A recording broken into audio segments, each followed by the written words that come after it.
نافع نے خبر دی انہیں حضرت ابن عمر رضی اللہ عنہ نے کہ رسول اللہ صلی اللہ علیہ وسلم نے فرمایا 3 آدمی چل رہے تھے کہ بارش نے انہیں آ لیا اور انہوں نے مڑ کر پہاڑ کی غار میں پناہ لی۔ اس کے بعد ان کے غار کے منہ پر پہاڑ کی ایک چٹان گری اور اس کا منہ بند ہو گیا۔ اب بعض نے بعض سے کہا کہ تم نے جو نیک کام کیے ہیں ان میں ایسے کام کو دھیان میں لاؤ جو تم نے خالص اللہ کے لیے کیا ہو، تاکہ اللہ سے اس کے ذریعے دعا کرو، ممکن ہے وہ غار کو کھول دے۔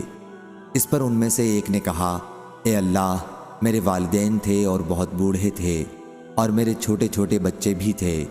میں ان کے لیے بکریاں چراتا تھا اور واپس آ کر دودھ نکالتا تو سب سے پہلے اپنے والدین کو پلاتا تھا، اپنے بچوں سے بھی پہلے۔ ایک دن چاری کی تلاش نے مجھے بہت دور لے جا ڈالا، چنانچہ میں رات گئے واپس آیا، میں نے دیکھا کہ میرے والدین سو چکے ہیں۔ میں نے معمول کے مطابق دودھ نکالا، پھر میں دوہا ہوا دودھ لے کر آیا اور ان کے سرہانے کھڑا ہو گیا۔ میں یہ گوارا نہیں کر سکتا تھا کہ انہیں سونے میں جگاؤں، اور یہ بھی مجھ سے نہیں ہو سکتا تھا کہ والدین سے پہلے بچوں کو پلاؤں۔ بچے بھوک سے میرے قدموں پر لوٹ رہے تھے اور اسی کشمکش میں صبح ہو گئی۔ بس اے اللہ، اگر تیرے علم میں بھی یہ کام میں نے صرف تیری رضا حاصل کرنے کے لیے کیا تھا تو ہمارے لیے کشادگی پیدا کر دے کہ ہم آسمان دیکھ سکیں۔ اللہ تعالیٰ نے دعا قبول کی اور ان کے لیے اتنی کشادگی پیدا کر دی کہ وہ آسمان دیکھ سکتے تھے۔ دوسرے شخص نے کہا اے اللہ، میری ایک چچا زاد بہن تھی اور میں اس سے محبت کرتا تھا، وہ انتہائی محبت جو ایک مرد ایک عورت سے کر سکتا ہے۔ میں نے اس سے اسے مانگا تو اس نے انکار کیا اور صرف اس شرط پر راضی ہوئی کہ میں اسے 100 دینار دوں۔ میں نے دوڑ دھوپ کی اور 100 دینار جمع کر لایا، پھر اس کے پاس انہیں لے کر گیا۔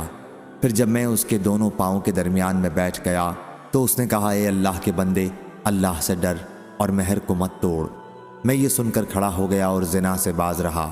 پس اگر تیرے علم میں بھی میں نے یہ کام تیری رضا و خوشنودی حاصل کرنے کے لیے کیا تھا تو ہمارے لیے کچھ اور کشادگی چٹان کو ہٹا کر پیدا کر دے۔ چنانچہ ان کے لیے تھوڑی سی اور کشادگی ہو گئی۔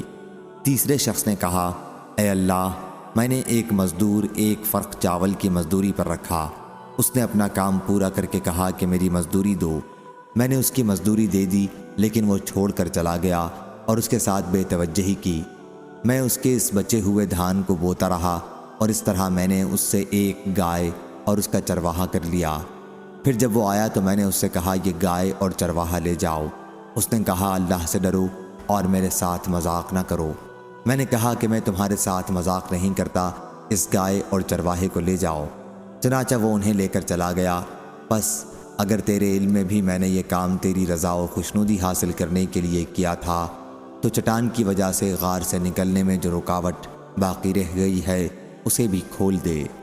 چنانچہ اللہ تعالیٰ نے ان کے لیے پوری طرح کشادگی کر دی جس سے وہ باہر آ گئے۔ صحیح بخاری حدیث نمبر 5974۔